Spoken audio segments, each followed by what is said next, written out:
saling menutupi kekurangan. Apa yang terjadi di rumah tidak perlu orang lain tahu. Jangan.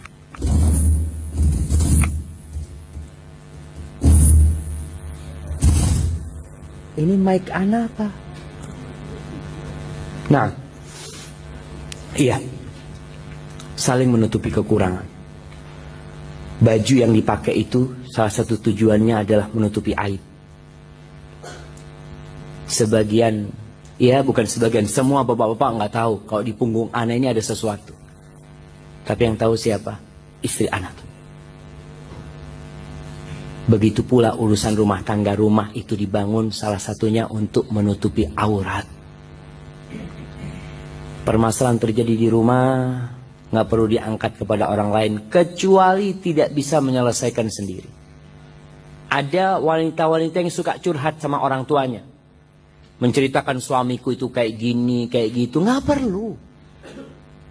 Kesian orang tua itu sudah capek membesarkan anaknya, masih ditambahi beban anaknya sekarang setelah menikah. Biar istirahat orang tua kita, ibu kita biar istirahat, dia sudah.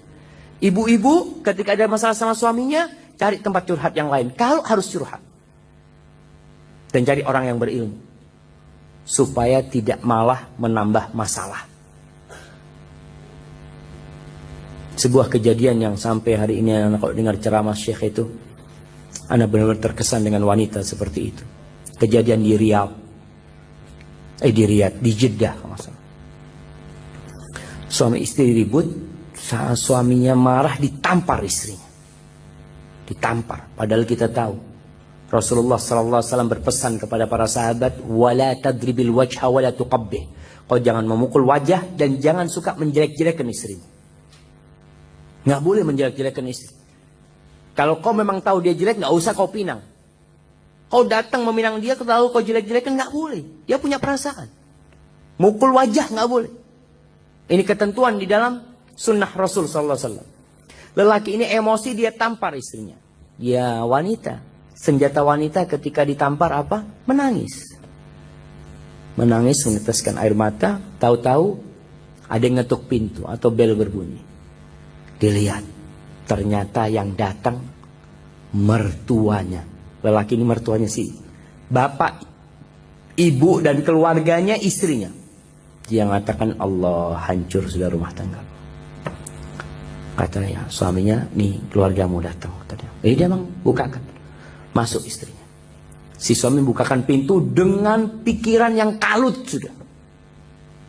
Akhirnya ahlan wa sahlannya mungkin sudah gak nyaman. Fadhal duduk ini. Akhirnya istrinya datang. Istrinya datang setelah dia membasuh wajahnya dengan air mata yang menetes.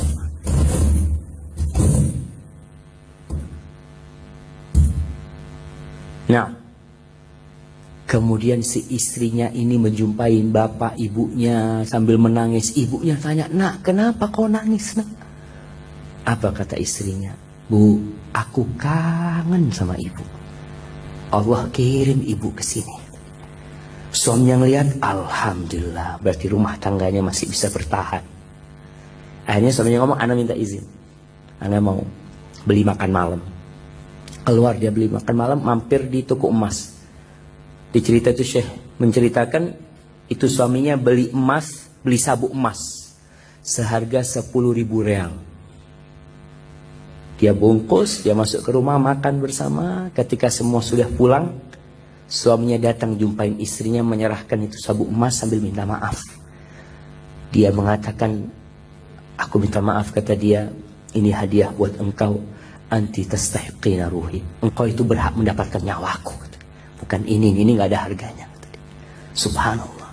Kenapa? Karena istri menutupi. Sudah, kalau sudah jadi rumah tangga berusaha diperbaiki. Bukan setiap ada masalah curhat, ngomong sana, ngomong sini. Jangan. Dan bapak-bapak pun harus seperti itu, berusaha menutupi kekurangan istrinya. Jangan diceritakan kepada siapa-siapa.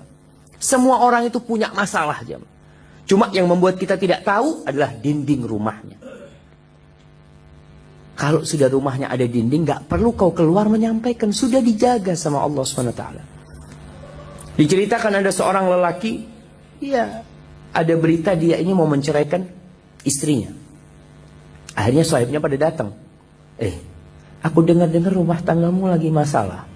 Kau mau menceraikan istrimu? Apa masalah istrimu ini? Apa kata laki ini? Imraati, istriku. Apa urusanmu ngurusi istriku? Dia tutup itu.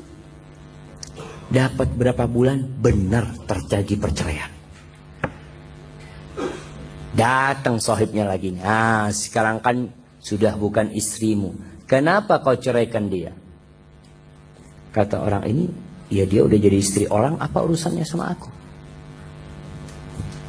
Nah, kita sesama muslim diperintahkan untuk saling menutupi. Walaupun dia sudah bukan jadi istrimu, tetap dia saudaramu, seorang muslimah. Man satara musliman satarahullah. Barang siapa yang menutupi kekurangan aib saudaranya, Allah akan menutupi kekurangan dia. Kita ini banyak kekurangan. Kalau orang yang mulutnya biasa nyampaikan ini itu Allah, biasanya terjadi perceraian itu saling membongkar aib. Nggak, Islam tidak mengajarkan seperti itu. Ya udah, kalau bukan jodohmu, selesai, bismillah. Mungkin dia menikah dengan lelaki lain, yang ini menikah dengan wanita lain. Mungkin itu akan jadi lebih baik buat dia. Tapi intinya, ingat, saling menutupi. Dan sebagai penutup, saling mendoakan. Kalau ibu-ibu ada masalah sama suaminya, suami punya masalah sama istri, minta sama Allah Subhanahu wa ta'ala. Allah yang membolak-balikan hati. Semoga mereka menjadi orang-orang yang soleh.